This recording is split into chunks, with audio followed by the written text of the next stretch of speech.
Maths का एक question था वेक्टर 3D का, जो कि काफ़ी टाइम ले रहा था क्योंकि मैं बार बार गलत मेथड से अप्रोच कर रहा था उसे। तो उसको अगर मैं लेके बैठे रहता, एक तो कॉन्फिडेंस डाउन हो ही रहा था क्योंकि वेक्टर 3D चैप्टर आसान भी होता है, उसकी ज़्यादा प्रैक्टिस भी कर रखी थी, तो थोड़ा कॉन्फिडेंस भी डाउन हो रहा था। लेकिन मैंने सोचा कि इसको बात के लिए रख लेते क्योंकि क्वेश्चन एक ही क्वेश्चन है, 4 मार्क्स का है, इसके चक्कर में पूरा पेपर ख़राब तो नहीं करना। अब पेपर अटेम्प्टिंग स्ट्रैटेजी हर एक के लिए अलग अलग हो सकती है। हेलो एवरीवन, मैं हूं Vinayak Gupta, first year BTech student at IIT Delhi.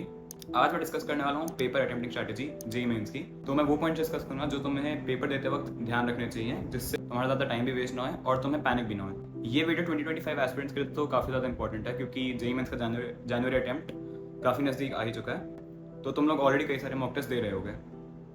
तो जो पॉइंट्स मैं आज डिस्कस करूंगा उनको इम्प्लीमेंट करके देखना, तुम्हारा स्कोर डेफिनेटली इंप्रूव होगा।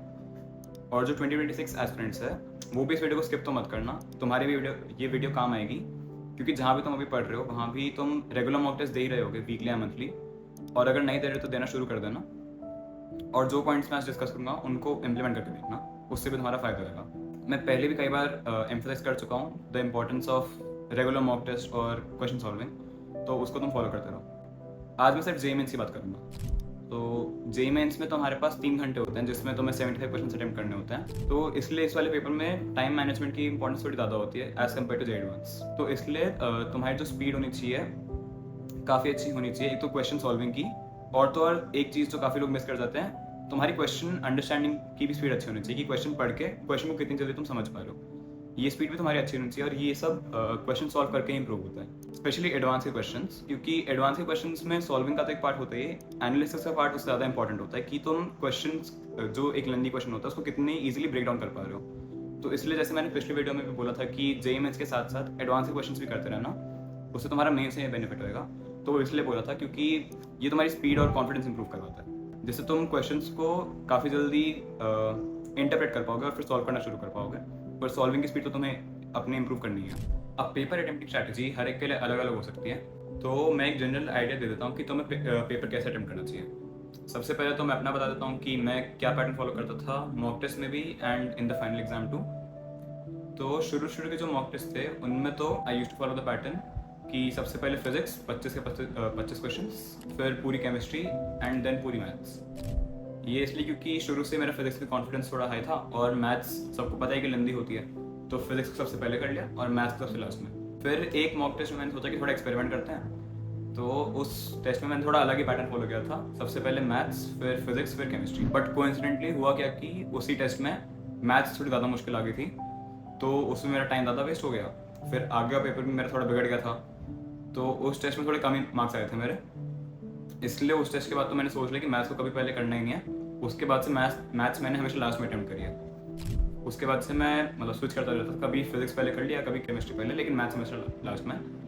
लेकिन एंड तक आते आते मतलब इतने सारे टेस्ट देके मेरे को समझ आ गया कि केमिस्ट्री पहले करने से मेरा टाइम मैनेजमेंट थोड़ा ज़्यादा अच्छा हो रहा है, क्योंकि केमिस्ट्री में कम टाइम लगता है, तो उसको इनिशियली निपटा के थोड़ा कॉन्फिडेंस बूस्ट होता है। इसलिए लास्ट में आते आते मैंने सोचा कि केमिस्ट्री सबसे पहले करते हैं, फिर फिजिक्स, फिर मैथ्स, और मोस्टली टीचर्स भी ये सजेस्ट करते हैं, इसलिए मैंने ये पैटर्न रखा था। तो जो फाइनल पैटर्न मेरा था, जो कि मैंने एग्जाम डे पे भी फॉलो किया था मेंस के एग्जाम में, वो था सबसे पहले केमिस्ट्री पूरी, फिर फिजिक्स एंड देन मैथ्स। अब इसमें भी ये है कि तुम्हें कोशिश तो करने की पूरा का पूरा तुम पेपर एक बार में अटेम्प्ट करो, कि केमिस्ट्री शुरू करें तो फर्स्ट से लेके 25 क्वेश्चन जितने भी करने सारे करो, लेकिन इसका मतलब ये नहीं कि तुम एक क्वेश्चन पर ज़्यादा टाइम स्पेंड कर दो। इसलिए अटेम्प्ट हर एक क्वेश्चन को पढ़ लो और देखो कि उसमें से तुम कौन से क्वेश्चन ऐसे लग रहे हैं जो कि तुम एक बार में आराम से सॉल्व कर सकते हो।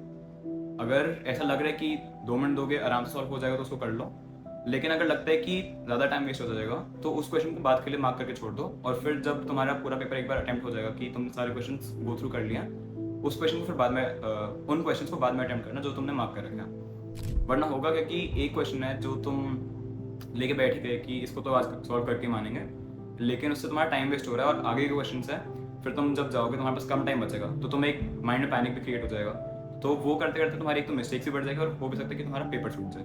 तो ये हमें नहीं करना है। इसलिए जो भी मुश्किल क्वेश्चन है, लेंदी क्वेश्चन है, उसको लास्ट के लिए छोड़ना है। जैसे ये मेरा भी हुआ था अपने अप्रैल अटेम्प्ट में कि मैथ्स का एक क्वेश्चन था वेक्टर 3D का, जो कि काफ़ी टाइम ले रहा था क्योंकि मैं बार बार गलत मेथड से अप्रोच कर रहा था उसे, तो मेरा आंसर आ ही नहीं रहा था, मतलब काफ़ी अजीब सा आंसर आ रहा था जो कि ऑप्शन से कहीं आसपास भी नहीं था। तो उसको अगर मैं लेके बैठे रहता, एक तो कॉन्फिडेंस डाउन हो ही रहा था, क्योंकि वेक्टर 3D चैप्टर आसान भी होता है, उसकी ज़्यादा प्रैक्टिस भी कर रखी थी, तो थोड़ा कॉन्फिडेंस भी डाउन हो रहा था। लेकिन मैंने सोचा कि इसको बात के लिए रख लेते, क्योंकि क्वेश्चन एक ही क्वेश्चन है, 4 मार्क्स का है, इसके चक्कर में पूरा पेपर खराब तो नहीं करना। इसलिए उसको मैंने एक दो बार अटेम्प्ट किया फर्स्ट राउंड में, फिर मैंने सोचा इसको बाद के लिए मार्क करके छोड़ते हैं। और मैंने जब पूरा मेरा फिजिक्स केमिस्ट्री मैथ्स तीनों सब्जेक्ट पूरे हो गए थे, उसके बाद मैंने उस क्वेश्चन को लेके बैठा, और तब जाके मतलब सॉल्व तो नहीं हुआ मेरे से, मुझे लास्ट में वो छोड़ना ही पड़ा, क्योंकि मैं गलत अप्रोच ही लगा रहा था। लेकिन उसको बाद के लिए छोड़ने का ये फायदा हुआ कि मेरा बाकी का पेपर खराब नहीं हुआ, वरना अगर मैं उसको लेके बैठे रहता, टाइम और ज़्यादा जाता रहता, और जो मेरे बचे हुए क्वेश्चन थे वो भी खराब हो जाते।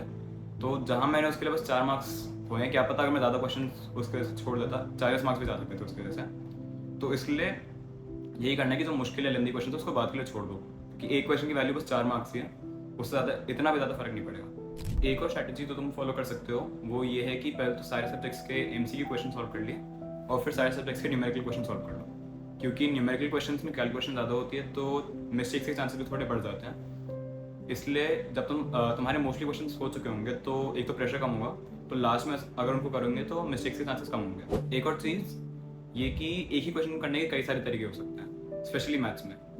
तो अगर कोई क्वेश्चन तुम कर रहे हो और तुम्हें लग रहा है ज़्यादा टाइम लग रहा है इसमें, तो बाद में उसको बाद के लिए छोड़ने के लिए एक और फायदा ये भी हो सकता है कि मतलब जब तुम उसको सेकंड राउंड में अटेम्प्ट करने जाओगे, तो क्या पता तुम्हें इसका कोई और मेथड ट्राई कर जाए जिससे कम टाइम लग रहा हो, तो उससे तुम्हारा टाइम सेव हो जाएगा। इसलिए पहले राउंड में ट्राई करो कि जो क्वेश्चन शॉर्ट और मतलब जल्दी जल्दी हो रहे हैं, जिसमें ज़्यादा ना सोचना पड़े, वो पहले राउंड में निपटा दो, तो बाद में तुम्हारे पास सोचने के लिए भी टाइम थोड़ा बच जाएगा। तो जो मुश्किल या फिर ऐसे थोड़े ट्रिकी क्वेश्चन होंगे, वो तुम इजीली कर पाओगे। और फाइनली अगर देखा जाए तो जनरल स्ट्रैटेजी हर एक के लिए अलग अलग ही होगी, तो मैं एज अ होल तो किसी के लिए नहीं बोल सकता, क्योंकि हर एक की स्ट्रेंथ्स और वीकनेसेस थोड़ी अलग ही होती हैं। लेकिन अगर एज अ होल मेरे को कोई स्ट्रैटेजी रिकमेंड करनी जो कि काफ़ी सारे लोगों को मैं रिकमेंड कर सकूं, तो मैं अपनी स्ट्रैटेजी रिकमेंड करूंगा जो कि मैंने फॉलो करी थी। वो यही कि सबसे पहले केमिस्ट्री कर लो और फिजिक्स एंड देन मैथ्स। लेकिन ऑब्वियसली तुम जो मैंने चीज़ें बताई उसको लेके इसको मॉडिफाई भी कर सकते हो। बस ये मेरी स्ट्रैटेजी थी। अगर इस टॉपिक से रिलेटेड और कोई क्वेश्चन से पूछना हो तो तुम नीचे कमेंट कर सकते हो। And that's it, thank you.